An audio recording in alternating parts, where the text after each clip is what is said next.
This man wasn't just cheating on his wife, he was running an entire second life like a full-time job. His real name was Greg Wilson, unemployed, married, 3 children, a house in Darlington. But 10 minutes down the road, another woman knew him as James Scott, a divorced firefighter with 2 daughters in Texas and a heroic career saving lives.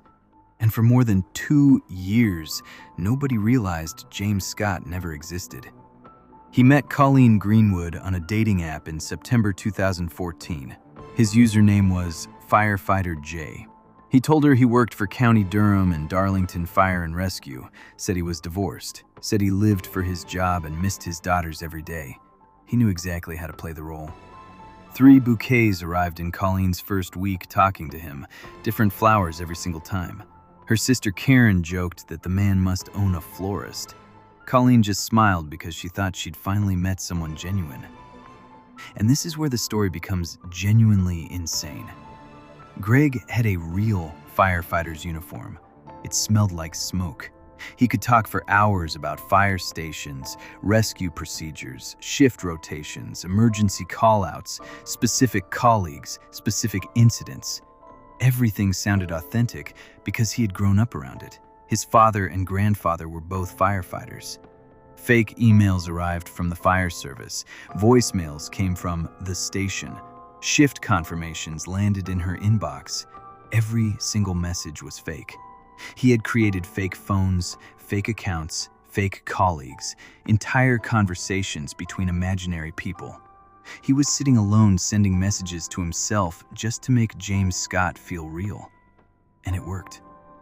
Then one night over dinner, he told Colleen about rescuing a little boy from a burning building. He said he'd jumped from a window carrying the child and injured his back saving him.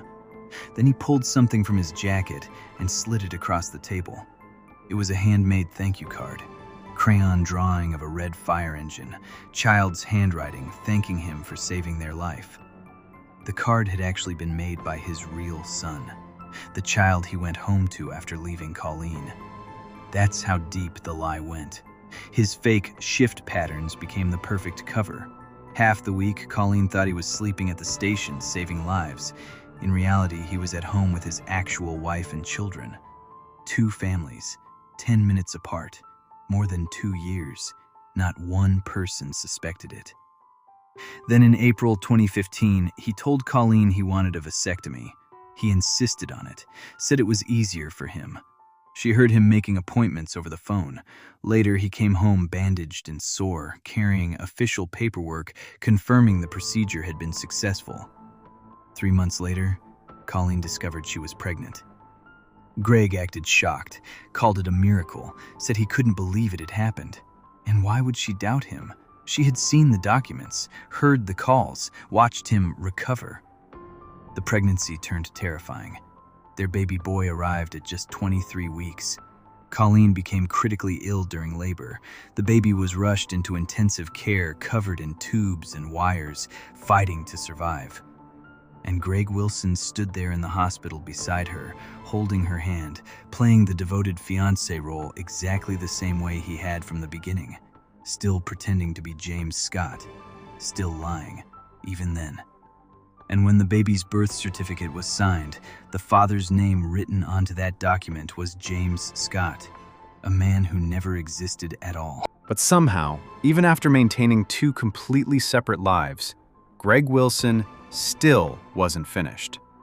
Because now he wanted to become a businessman too. He told Colleen he was opening a luxury restaurant on Newcastle's quayside. He said it would be called Scott's. Not Scott's, Scott's, like a real upscale brand already halfway to becoming famous. Then one day he drove her to a huge £1.6 million house with a sold sign outside. He pulled out champagne and told her it was theirs. He claimed Gordon Ramsay was involved, said Sam Smith's team was handling marketing, said Sunderland footballers were already lined up as clients. And people believed him. Colleen's sister Karen, described by everyone as intelligent, grounded, and highly successful, invested £58,000 into the business. That's how convincing he was. There was a fully designed website. An actual rented office space, professional brochures, radio adverts running locally, letting boards outside buildings, meeting rooms with real professionals sitting inside them. Everything looked legitimate.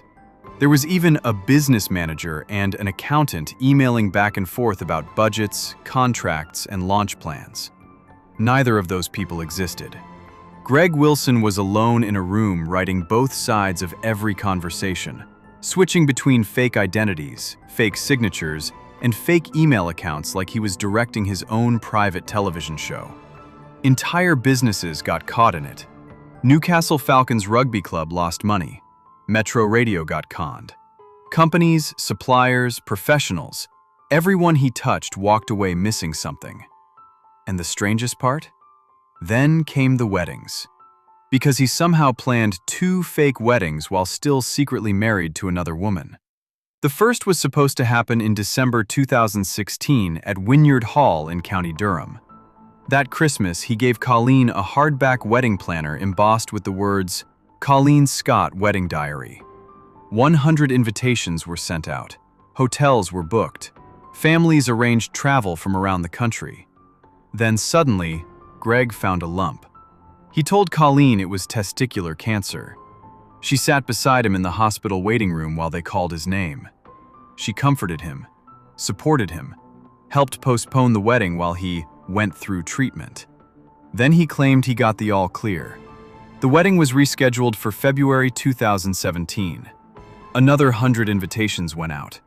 Another round of deposits got paid. More travel booked. More lives rearranged around this man's lie. Then he canceled again. This time he said a relative was seriously ill. And finally, Karen had enough. She called Wynyard Hall directly to ask about the booking under the name James Scott. The staff told her they had never heard of him. No December wedding. No February wedding. No reservation. No inquiry. No deposits. Nothing. The entire thing had been invented from the start. So they confronted him in the hallway. And this next part is what makes the whole story feel genuinely chilling. Because he didn't panic. He didn't cry. Didn't shout. Didn't beg. Didn't even try to explain himself. He calmly picked up their baby son, placed him into Colleen's arms, said he'd be back in a minute. Then he walked outside to his car and disappeared. He never came back. Not later that night. Not the next morning. Never. Durham police launched an investigation, and Detective Constable Chris Bentham, a man with 23 years on the force, later said it was the strangest case he had ever worked. He actually said that if someone pitched this storyline to the writers of Coronation Street, they'd probably reject it for being too unbelievable. According to Colleen later, it didn't even feel like a normal scam. It wasn't just about money.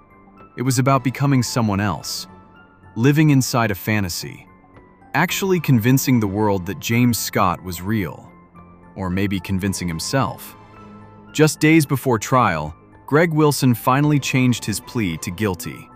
He was convicted on 12 charges including fraud, forgery, making false instruments, converting criminal property, and making a false statement about a birth, because he had signed the name James Scott onto his own son's birth certificate as if the fake identity were a real human being. At sentencing, the judge looked directly at him and said, "You lied about your name, your occupation, your family details, your marital status, and, quite bizarrely, faked a vasectomy." Greg Wilson was sentenced to 6 years in prison. And somehow, the craziest part of this entire story is that for years, the lie worked perfectly.